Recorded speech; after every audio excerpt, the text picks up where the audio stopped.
So we have one last question here, which is one that I'm going to answer. It's asking about the setup and breakdown process. So how long does it take? What should we expect? So we say that the setup breakdown process each time is going to take around 45 minutes probably. So the steps are, first, you're going to enter the festival site from Broad Street and turn onto South Main Street. You will see there that we're going to have all of our volunteers. They're going to greet you. That's going to be our exhibitor check-in. So you're going to check in and you're going to get an entry pass at that time for whatever vehicle you are bringing in to unload all of your supplies. So you'll be directed to your tent. There is a site map. If you have not received that from the city of Greenville yet, you will, and it'll tell you exactly where your exhibit is set to be. So you'll be directed there. Once you get to your exhibit site, you will unload your supplies, all your equipment, and please try to do so as quickly as possible so that we don't get any major congestion. Just try to make it streamlined as possible.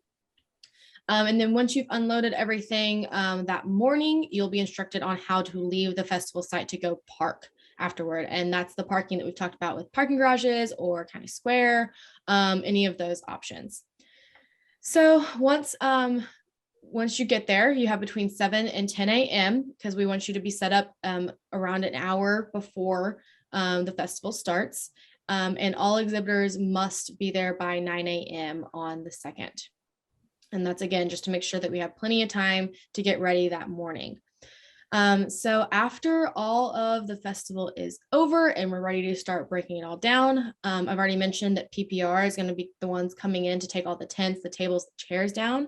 But you guys, you exhibitors, are going to be the ones responsible for taking all of your materials that you brought in. So anything that your activity required, any promotional banners, signs, anything like that that you brought, you will need to break down. And once you have all that done, someone will need to go to Exhibitor Checkout. It'll be in that same location to get an exit pass. That exit pass is used to get the car, and you cannot re-enter the festival site without an exit pass. So that exit pass is more like a re-entry pass to come get your stuff to load out. No vehicles, including golf carts, will be allowed to enter or exit until the Greenville police allows. We are going to have like barricades and stuff set up from the police department. So they are going to kind of be in charge of this traffic flow as well. So we are at their mercy as far as that goes. And then once everyone is ready to leave, there's going to be a one-way flow of traffic leading out of the festival site. And as you can imagine, this might cause some traffic backups. So plan accordingly. We try to make it as smooth as possible, but of course there are a lot of people, and so it might take a while. But that's all I have to explain that. Any last words from our two panelists or anything to add to what I just went over? I guess the one thing that I want to say is just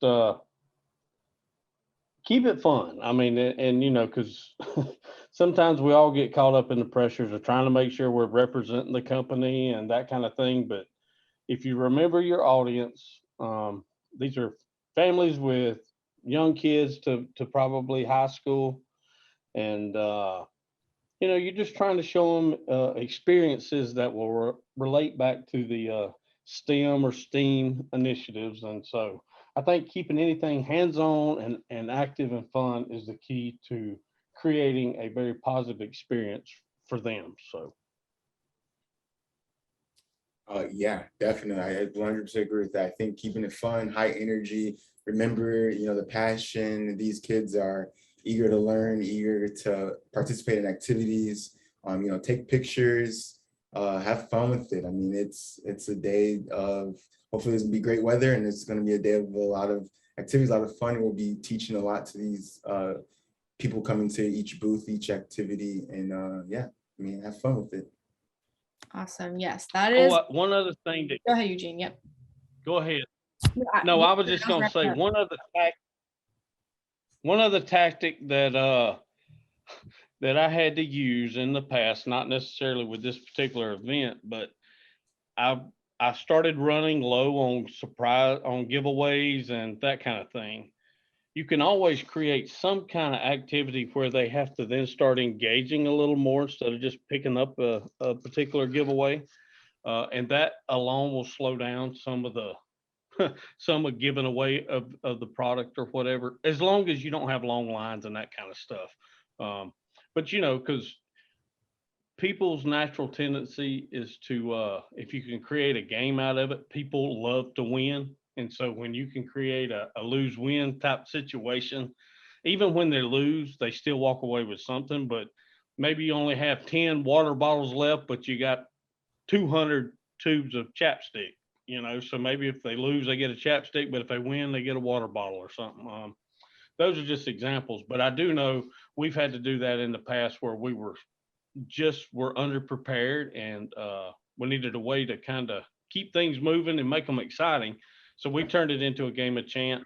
And so from that, a lesson learned, we now have a spin wheel that we bring with us, that they spin it, and then whatever it lands on is what they win. So, and so it creates excitement for the kids, because you'll see them get pumped, and so anyway, that's just another thing that I thought of when we were going through that I wish I'd shared earlier. For sure. Thank you so much for that insight.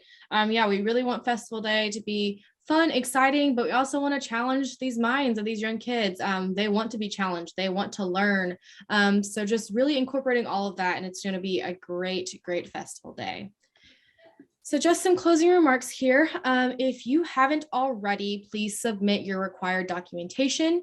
We do need a certificate of insurance, and then either a business license or a nonprofit tax determination letter, and then also a signed waiver from every single exhibitor.